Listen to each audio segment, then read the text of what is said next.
great position to learn from him and learn what it was going to be like to sit in that chair. And a lot of those experiences I was able to have really helped me in this role here at the early onset. Well, that's fascinating to me because, like I said, I was around the University of South Carolina and went through many years living there, the growing process there. You know, we were not very competitive at all in the SEC at that time in football, basketball, or anything. So you know, I've seen how much the program there has grown over those years, and that kind of brings me an excitement about you coming here because. And I've talked to a lot of people out in the community, and they feel the same way. Is that you'll bring that spirit here as well, and it will only, I guess, continue to help us to grow in the direction that the university seems to want to go. You know, with all the building projects that's going on right now, and the emphasis on student athletics, and you know, we got an indoor practice facility. I saw somebody the other day out in the community. They said, what in the world do we need an indoor practice facility at Coastal for? You know, like we shouldn't be as good or better than any other university that we're playing in our conferences or out of conference. You know, and I just kind of like shrugged my head and said, some people just don't get it. So here's what I can tell you about that. You know, we had the beam topping ceremony last night out mm-hmm. there to be able to put this beam of the A-frame up, and what a cool ceremony that was to have it in teal go up, you know. And I tried to tell everybody, I said, this is a great moment, but this is just the beginning of all the new things that are coming, right? We've got a great master plan. We got great leadership with President Benson and his executive council and the resources they're putting behind it and giving me to be able to make some changes here. But that indoor, that's going to be beneficial not just to football, but to all of our sports.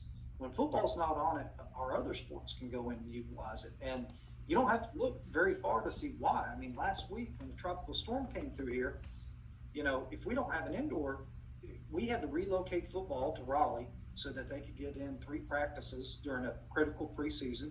We had to relocate our soccer teams for their exhibition games that we were going to host here, and they had to go other places. So being able to have an indoor like that, to be able to get inside and practice and scrimmage is invaluable. And then what we can also do, we can host events in there year round. We can bring our lettermen back and put them in there on game days. We can do donor events there. There's a lot of things that we can do and also allow our community to do in those places. So really excited about that and excited about the other things that we have planned in store for Coastal Carolina. Yeah, I know. I saw people that just went out of their minds when they saw the drawing and illustration of the crosswalk over 544. Just what that means to people that park on that side of the road over there and try to cross over during game day, or students. I mean, that's just a no-brainer to me to put that up there, you know, from a safety standpoint. So you got big things. You've got that coming. You know, I know President Benson's talked about the Convocation Center on 501 that can be able to host university events, our men's and women's basketball teams, and you know, you can drive concerts out of there, bring in events, bring in revenue. Absolutely. To be able to help us with the university and that. And then you've got the road being relocated around the new indoor. That'll start, I think, in late September, early October. That gives us a lot of area on that south side of the stadium to kind of reimagine what that needs to be. Yeah, well, that one big brown field that's left over there, that's where all the students go and have their tailgating before the football game, and then they make their way across the boulevard there into the stadium and up into their section. And we've kind of been picked on as a university over the past several years that I've been involved with it. You know, saying that our student section's the worst in the world, that they don't ever want to stay past halftime. So there's been all these ideas that have been created, you know, to try to keep the students in there the whole entire game, you know, even if it's not a favorable score on the scoreboard. And I think the players and the fans deserve that as well. And so I'm hoping that somebody's going to come up with a great idea to keep them pacified. I've heard that a lot, and I am challenging the students. Come out, give me some time, but you're going to see some new things come the William & Mary game in football. Okay, we've got to make it a production. We've got to make it a place they want to stay. Right. But there's going to be some new things, and I'm getting in front of the students. I've gotten in front of a couple of the groups that are here on campus right now. I'm getting ready to get in front of the fraternities and sororities. I'll be at the convocation event on Tuesday night in front of them as well. And then we're going to have a watch party during the Jacksonville State game where we're going to give out all the T-shirts to the students for the teal out, black out, and white out that they have to come in the stadium. And we're going to teach them some cheers, some chants, some things that they've got to do in between quarter breaks, timeouts, you name it. But you're going to see some flames. You're going to see some pyrotechnics. You're going to see a DJ booth right in the middle of the student section. That'll work. I know that'll work for them.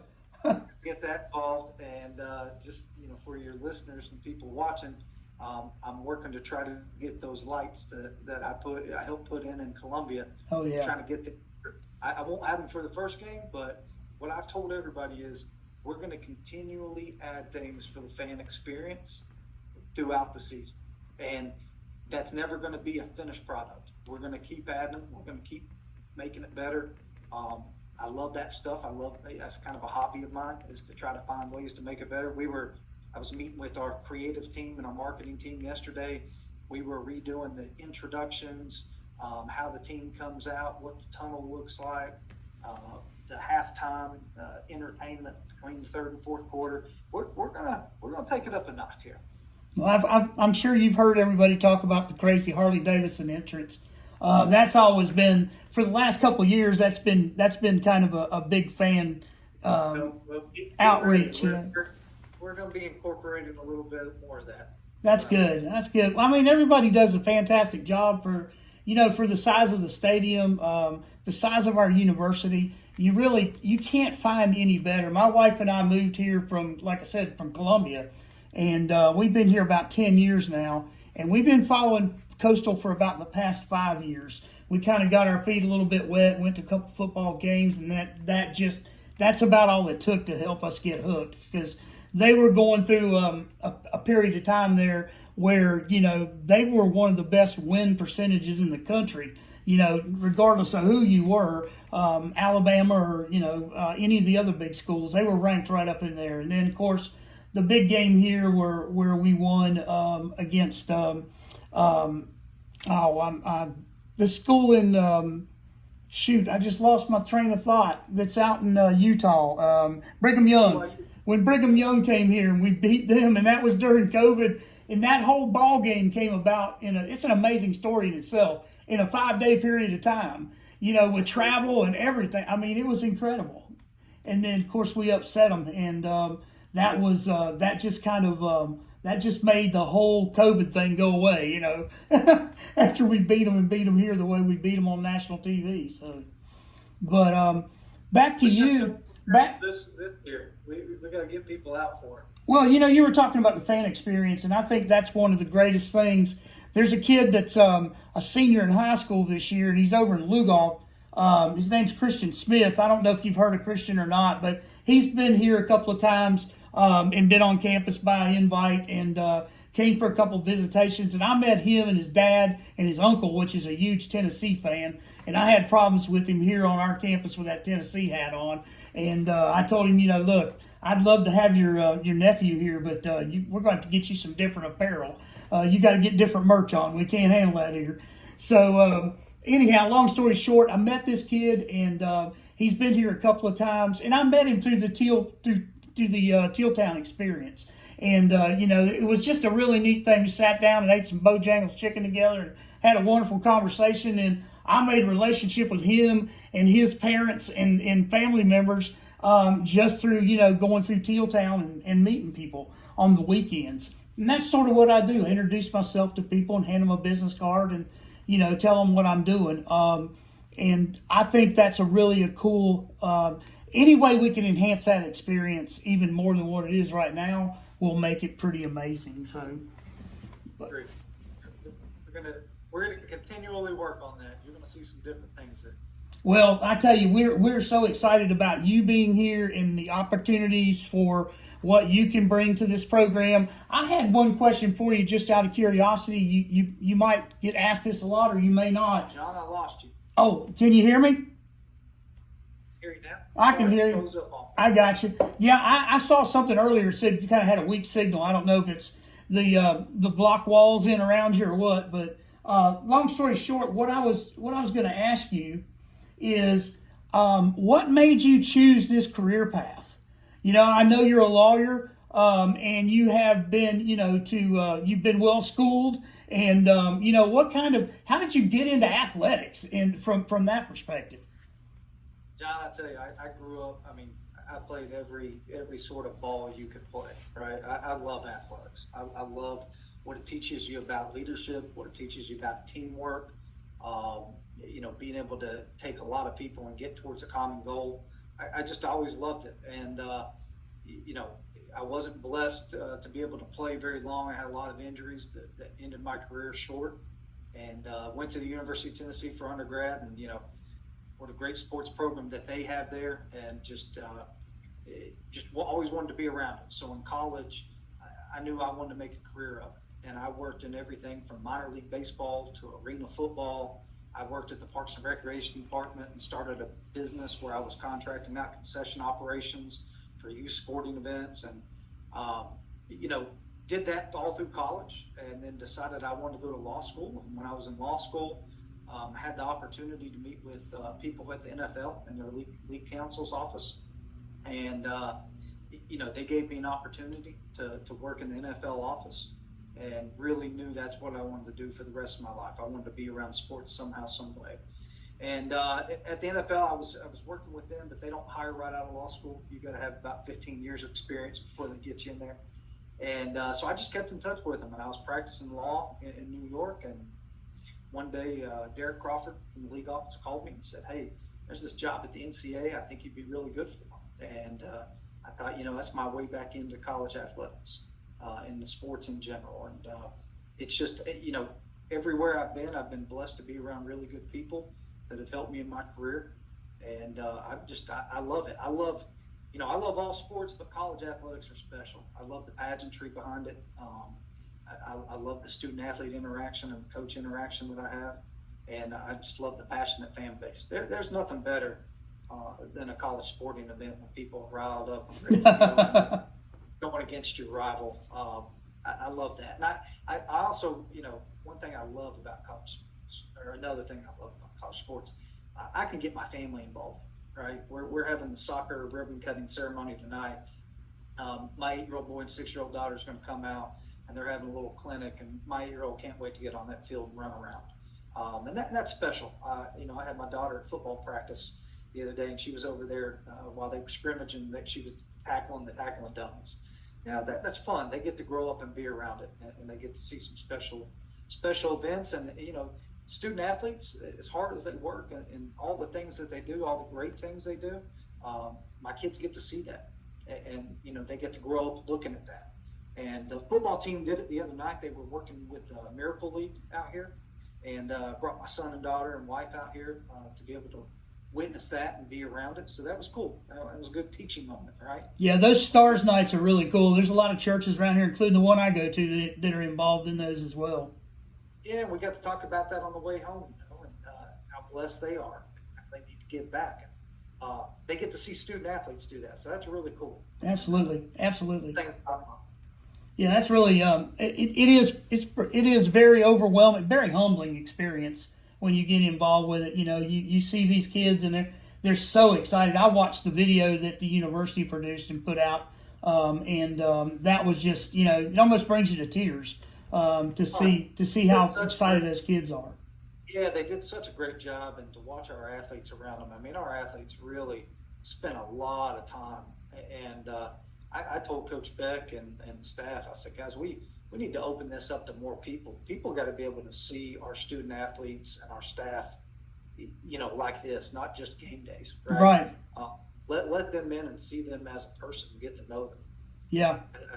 That just makes that fan attachment even better. Absolutely, you get them in the stadium there and get them to those kids to play, just a scrimmage type football game there with the student athletes, and people would probably donate tons more money just being able to be able to see something like that, and participate in it in the community. So, So what do you how do you feel about this upcoming football season? I kind of I've just begun to recover, really, to be honest with you, from baseball season. After you do so many baseball games home and away, and then the tournaments, and then the regionals, super regionals, however far you go with it, and then still trying to follow everybody that's playing summer ball and what they're doing. So I've had to convert my mind from baseball to football, and it's like shifting into another gear. And our baseball here will keep you up there where you need to be at and busy. But football season's here and it's upon us.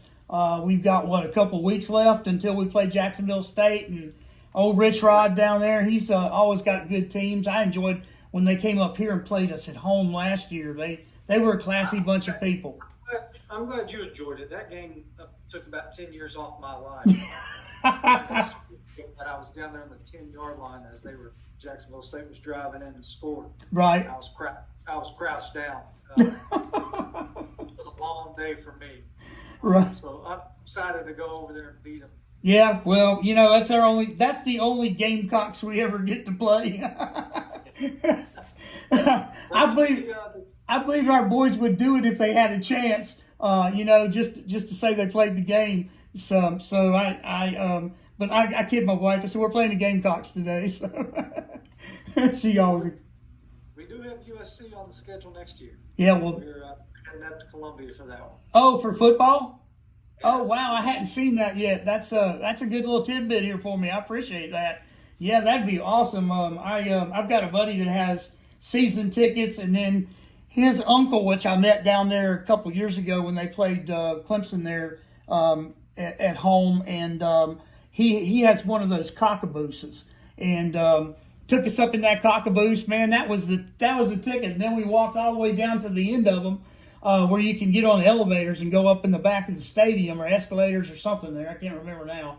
But there was Darius Rucker's bus sitting there, and he came off of it about the time we walked by. And I was like, man, this can't get much better. If we can just beat Clemson, we'll do all right. So, but no, just the whole experience there. If I could imagine a third of that being here with us. When you got all 80,000 people with towels in their hands, and they're doing Sandstorm, and the lights are going on and off. And I watched the soccer games the other night that were on TV, and I was just amazed. They're just amazed just to see it before football season. It's a good test drive for the light system, I guess. But anyhow, it's just Williams-Brice is just a special place, man. It's just a special place in my heart there. Hoping we mimic a lot of that down here. Yeah, well, we need a nickname. We need a nickname for Brooks. We got Willie B there, but we need a nickname for Brooks. So that's kind of that stadium will be rocking though. It's not a big stadium, but it's a big stadium when there's a lot of people in there. So I'm looking forward to that. I'm looking forward to our Appalachian State game this year too. You want to talk about rivals? That is kind of our rival. And talking about student section earlier. When you go to Boone and you see a ball game up there, there's nobody that leaves that stadium up there until the last whistle's blown. Somebody's picked all the trash up off the field. Those people never leave. It's like they're going to be there for the next week if they're playing another home game. And I'm just I like that kind of fan base and that kind of support. And I know we got to continue to grow this program here, and people are going to get on board. You got to encourage them to keep doing that. But I really am excited about our future here, and I'm just so excited. If you can't tell about you being here on board doing our AD job now, I mean that is amazing. So be here, and I'm excited for the football season. I think people need to get on board, come out, because I've been going over to football practice. They got 66 new guys, but I can tell you, those are some dudes out there. He went out and got guys that our defensive line looks like an SEC defensive line. They're big boys, yeah. He got some talent, and if Coach Beck can get that to gel quickly, we're going to be a dangerous team in the Sun Belt. And yeah, I know a lot of people. Don't you think a lot of people have kind of picked us a little bit low in the conference standings? I think that we've got better talent in that, like you're talking about. I watched them a couple of times, and they look pretty good. Well, it cracks me up. Everybody wants to be prognosticators and pick it's hard to pick when you got the transfer portal and nobody knows who's on whose team. Yeah, right? exactly. What is it? Quarterback at JMU is now at Texas State. No, I think he left one time and then he decided he was coming back, didn't he? One of their starters did. You don't even know who's on board. I'm pretty sure he came back to JMU. He's back starting to get the kid they had last year. Now you got 66 new guys here, and I think that's what people are having trouble trying to figure out what we're going to be. But I mean, we're talented. I think we're going to shock a lot of people. I keep encouraging people, come out for that William & Mary game. I want people to see product on the field and see the new things we're going to do, and then we're going to keep building that. And we get to that. I call it the School and Boom. We're not going to refer to them as their real name. We'll just call it the School and Boom. That's going to be a big game. Yeah, I can't wait to see. They always travel well too. Their fans do, and they fill the stadium up well. I think that when you break down the SEC or the Sun Belt in comparison to some of the other conferences that we line up with, certainly not the SEC or ACC, but we can beat anybody on any given day. That's the way college football works sometimes. Same with college basketball. That can happen every day. But having said that about the Sun Belt, that's a very competitive league. We realistically should have just about every year at least 5, maybe 6 Sun Belt teams that are playing in bowl game appearances every year. I mean, we really should. It's that competitive. Sun Belt's a great conference, and that's one of the reasons I came here. And as competitive as it is, I mean, teams in those Power 4 conferences don't really want to schedule us. That's not a gimme game for them. Right? That's right. They're going to have to come battle, and most likely they're going to lose that game, right? I think that makes this conference really special. And you see, compared to our counterparts and some of those other conferences, I think top to bottom, we're the best one out there. Right. Well, you can't say we're not competitive and we don't give it our all. Those boys never quit. I was so proud of them last year, and last year's season, as much adversity as they went through. When Grayson got hurt and went down, and then decided that it was best for him not to come back, given his condition and where I think he wanted to go to in the future, and can't blame him for that. That kid gave everything he had the years that he was here, and he'll always be up there on the top when it comes to Chanticleer alumni in athletics. But, you saw the quarterbacks that we had, our second-team quarterback, our third-team quarterback. We were just going through everybody on a trial basis every week, and the kids were winning. It's like finally we got, settled in, and we, went out there and won that bowl game in Hawaii, which was fantastic. So.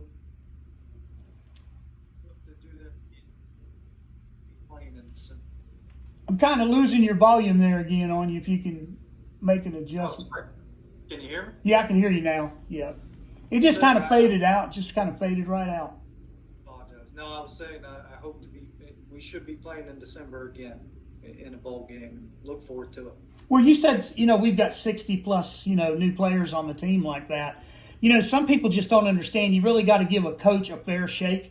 If he comes in and he inherited ball players from another coach and another, whole different set of circumstances, and I really thought there would probably be more people leave the first year last year when he was here, jump in the portal just because of the uncertainty and not knowing what's going to happen. But he seems to have gone out and filled gaps where he needed to fill gaps with players really well through his portal use.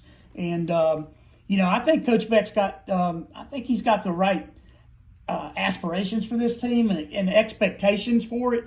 I think it's just like anywhere else. You got to buy in. You got to buy into the program. You got to buy into what the team's doing, and you've got to have all those different flavors come together to make that team like you were talking about that can gel and boom, they're there when they need to be there. Playoff time. So. Well, listen, I really appreciate you being with me this evening. I know you've got some things that you wanted to do this evening, some duties. I know you said you were going to the soccer field over there. That reminds me, I got to call Natasha and make sure I know where to go pick up my credential passes from her because I know they're playing. They play an expedition game tomorrow night at 6, right? Yeah, so yeah, I want to get out there and try to cover that and get something busy. And then, of course, at the stadium this weekend too, just to plug a few things. On is it a Friday night? We're going to have the what I call the football jamboree there. Where all the teams come. Yeah. That's usually a big deal. People really support high school football area around here. We've got a lot of high schools in this county, in Horry County, that feed these school systems. And, there's some fantastic athletes that come out of this county that, not all of them come to school with us, but, they're fantastic all over the place where they go. So. Well, I think being able to host an event like that and host that jamboree helps get kids on this campus, and they get to see Coastal and what Coastal can provide. So really looking forward to hosting everybody Friday night. Well, we really appreciate everything that you've done so far for the university, and we know that you've got a long list of things to get done, and we're just going to be patient and see how things go. And I'm one of those kind of people that I like to observe things, so I don't get too judgmental about things. I like to see things kind of mold and go along, give them a chance, kind of thing. So we're certainly excited about you and your family being here again, and we want to wish you the best of luck this football season and this entire athletic season, because it gets kind of crazy. You got soccer coming up. You got then you all of a sudden you've got tennis and football and what am I leaving out here? Basketball is going to start before too long and be going. We got volleyball coming up. We got basketballs. You got winter baseball. You just got so much stuff that's going on the campus. It's sometimes hard to keep up with. But I tell you, kudos to the university and what Matt's doing now with this new broadcasting team that he's putting together in this network. I think it's amazing, and I know we're yet to see what he's got in store for that thing, but what he's done for this university up to the point where you became the AD, is just, there's not really anything that you can say but, thumbs up to what Matt's done here. I mean, he's just been an amazing guy. And, that's where his forte is, and I'm glad to see he's back doing what he's doing, and I'm glad to see you're doing what you're doing. So. Looking forward to working with him on that end. Absolutely. Well, listen, I'll let you go this evening, and I really appreciate you taking your time to come in and sit down on the podcast. I certainly hope that you'll come back and be a guest for us sometime in the near future, and we can touch base back with you and see what kind of update we can get from you on everything that's going on progress-wise. Anytime, John. Anytime I'll jump on. I appreciate you having me. Thank you for your time. Hey, listen, thank you, folks. And if you see Chance out in public, tell him thank you for the time that he spends with the media and helping us just in our little endeavors. I'm not affiliated or associate of any type with the university, other than I just love the school and try to help people, to stay informed as much as they possibly can. So. Matt, have a good night. Blessings to your family and, Chance. And if you need anything at all, please let us know, and we'll be glad to help in any way that we can. I will. Thank you. Take care, John. Thank you again. And, hey, I apologize for the comment about the Tennessee hat. It's all right. Hey, I spent so long in South Carolina, I had to get rid of all my orange. Yeah. Orange doesn't go very well. Now you got all that burgundy and black and garnet. You can wear it here and nobody will say anything. I still wear all mine. I converted to teal now. Right. I got a bunch of teal. They give me a hard time. I walk them over there and take a picture of the Williams-Brice building. It's over there across from the baseball practice batting cage. So I still remind them we still got connections with South Carolina. You take care, sir. Have a good evening. Appreciate it. Have a good one. Thank you. Bye-bye.